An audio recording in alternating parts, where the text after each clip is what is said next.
bahaya itu kota. Amin. Amin. Amin.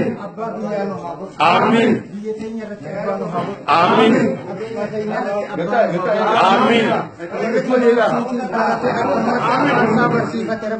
Amin. Warab fagot ademanu kubasana naga naga waragale no hagot. Amin. Warab ye naga dalagap no hagot. Amin. Biti isan hakebal. Amin. Urban oromo isani nangate biyasan hasen. Amin. Biti san ha oromo. Amin. Warimo kadini isani humti daba marabbe hagot. Amin. Warisan hamdulillah lu isani daba marabbe hagot. Amin. Waram mila hamani tidemu mila isani hamur. Amin. Warra jahamtul isalalu ijasani hajam. Amin. Warra mata ansurri wan fakkar isani yadu daba marabbe hagot. Amin. Oromo rabbin akka magrat isi ha magarsu. Amin. Arshi fi khursi rabbi nuha qebal. Amin. Biyatenya rabbi nuha khen. Amin. Bilisumma tenya lafan nuha garu. Amin. Gutu oromo arratti abba nuha godu. Amin. Abenya kayyatis abba nuha godu. Amin. Warra irratti fayyadatamus nuha godu. Amin. Warra ilmo nirrawaru nuha godu. Amin. Warra naman tuides nuha godu. Amin. Warra kafimi dafiti hayyamna nuha godu. Amin. Oromo afanitin oromo maqatin ka duga rabbuna hago. Amin. Boda behak subhana rabbika rabbil izzati amma yasifun wa salamun alal mursalin walhamdulillahi rabbil alamin. Amin ya karim ya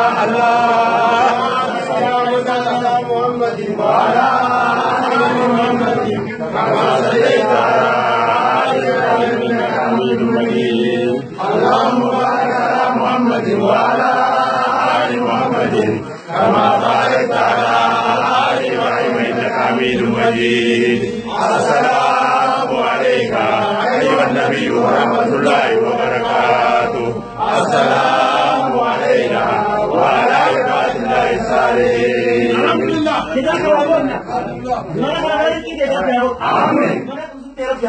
Amin. Amin.